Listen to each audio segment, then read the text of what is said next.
À la une aujourd'hui également, la langue française en pleine effervescence avec 20 000 nouveaux mots qui apparaissent chaque année. Selfie, swag, ayatollesque ou encore teasé. Un dictionnaire recense 400 de ces néologismes. Son auteur est avec nous sur le plateau de 64 minutes. Bienvenue à vous sur TV5 Monde, Alexandre Desisnard.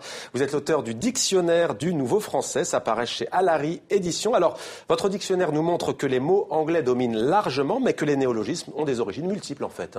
Oui, tout à fait. Sauf que l'anglais est quand même prédominant parce qu'il va même jusqu'à changer nos idiomes, nos expressions. On ne sait pas que ça vient forcément de l'anglais, mais tout vient beaucoup dans notre franglais. Par exemple, le ou pas. Le fameux ou pas, ça permet de donner son avis ou de dire qu'on n'est pas d'accord de façon comique. Voilà. Alors, on entend beaucoup, par exemple, tsunami dans les médias au lieu de raz-de-marée. Qui, dites-vous, vous-même, ça devient une simple vaguelette. On a le sentiment. Pourquoi ce besoin d'exagération ? Parce qu'aujourd'hui, tout le monde parle, tout le monde est avec Internet, les réseaux sociaux, on est chacun un émetteur. Donc, pour se faire entendre, il faut parler plus fort. Donc, au lieu de dire qu'un film est bien, on va dire qu'il est énorme, qu'il est juste énorme. Sinon, on va avoir l'impression que le film est mauvais. Alors, on emprunte à l'informatique, ça n'a pas toujours été le cas. Que nous dit cette novlangue sur nous-mêmes, sur notre société à toutes les époques, quand il y a une industrie dominante, c'est celle qui influence notre langage. À une époque, on disait les textiles, c'est cousu de fil blanc, on brode.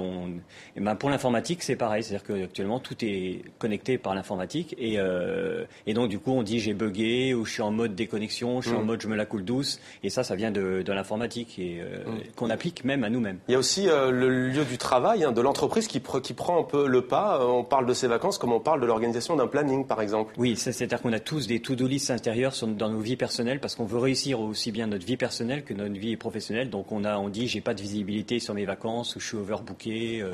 J'ai aucune visibilité sur mes vacances d'été comme je n'en ai pas sur le service, le planning de mon service. Alors il y a aussi les expressions employées à toutes les sauces. On fait son deuil aujourd'hui de tout et de n'importe quoi. On réinvente tout, dites-vous, sa vie comme la cuisine. Oui, alors faire le deuil, c'est aussi lié au fait que la psychologie est rentrée dans les habitudes et on dit souvent qu'on est schizophrène, on se traite de bipolaire de façon légère alors que ce sont des symptômes graves, mais c'est parce que c'est plus rentré dans nos conversations. Mais donc voilà, effectivement, on a ces expressions. Alors, une mère a sans doute déjà entendu « Maman, ta bouffe, c'est une tuerie ». Les jeunes sont-ils, selon vous, les plus gros pourvoyeurs de ces nouveaux mots ?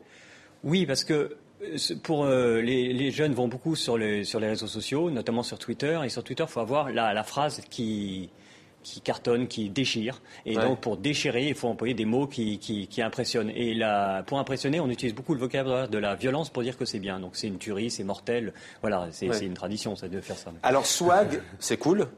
Soit qui a du style, qui a du style, très important, le style, une sorte de charisme, version du charisme. Bolos aussi qu'on entend beaucoup chez. Bolos, c'est justement celui qui n'en a pas, c'est celui qui assure pas, c'est le binoclard, qui est naze, qui a un bouffon entre guillemets. Et d'ailleurs dans vos livres, on apprend qu'une jeune lycéenne que vous avez rencontrée vous dit dans mon lycée, c'est carrément devenu une classe sociale. Exactement, c'est bien vu de sa part, c'est-à-dire que on se juge, dans la cour de récré et donc et sur les réseaux sociaux par extension et donc le bolos, c'est pas bien vu. Les cours de récréation, les plateaux de télévision aussi, vous avez sans doute déjà entendu croissance négative, oxymore permettant d'éviter l'homorécession. Pour le cinéma, il y a biopic, un film biographique. Alors l'expression « je le calcule pas », c'est-à-dire « je l'ignore », a une origine assez étonnante. Oui, c'est-à-dire qu'au début, ça vient du sud, ça vient du midi, on dit je ne l'ai pas calculé, c'est-à-dire que je l'ai ignoré.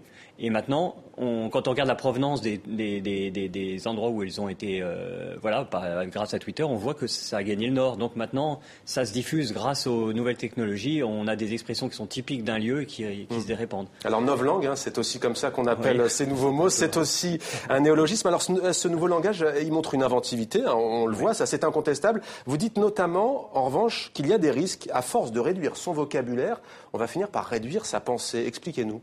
Alors c'est parce que je trouve qu'il y a, par moments, c'est assez étrange, il y a des mots qui prennent le pas sur tous les autres.